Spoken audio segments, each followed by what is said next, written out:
Hello guys, আমি জীবন আর তোমরা দেখছো প্রিন্স জীবন ব্লগ। তোমরা এতক্ষণে অবশ্য বুঝতেই পেরে গেছো আজকের ব্লগটা কি রিলেটেড। তো আজকে যাচ্ছিলাম দাদাদের কলেজ পানশিউলি, যেটা হলো বিষ্ণুপুরের কাছে। তো সেখানেই যাচ্ছিলাম। কি করতে যাচ্ছিলাম একটু পরে বলছি, তার আগে দেখো এখানে আমরা বাইকে তেল ভরছিলাম, তোমাদের সাথে শেয়ার করে দিলাম এখানকার তেল পাম্পটা। এটা হলো দ্বারিকার একটা তেল পাম্প, ইন্ডিয়ান ওয়েল। তো দেখে নাও পুরো দৃশ্যটা কীরকম দেখতে এই জায়গাটা। দেন আমরা কলেজে পৌঁছে গেছি। তোমরা যারা যারা এই কলেজের আশেপাশ থেকে ভিডিওটা দেখছো বা এই কলেজে পড়ো, তোমরা প্লিজ কমেন্টে জানিও। আর তোমরা দেখতেই পারছো এই কলেজের গার্ডেনটা কত সুন্দর দেখতে। আর তোমরা দেখতেই পারছো এখানে সাইকেল এবং বাইক পার্কিং করা হয়। ঢোকার সময় এরকম একটা সরস্বতীর মূর্তি দেখলাম, এখানটাতে পুজো হয় হয়তো।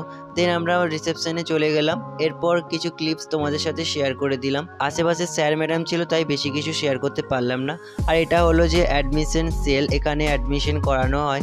আমি কি অ্যাডমিশন করিয়েছি সেটা বলবো, আরে ওয়েট করো। দেন আমরা চলে গেলাম ফার্স্ট ফ্লোরে। ফার্স্ট ফ্লোরে কেন গেলাম?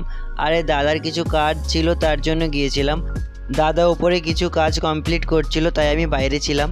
আর বলে দিই যে আমি এখানে এসেছি দাদারই একটা কাজে, আমি এখনও অ্যাডমিশন নিইনি। এই ছোট্ট ব্লগটা ভালো লাগলে অবশ্যই সাবস্ক্রাইব করো। Bye guys.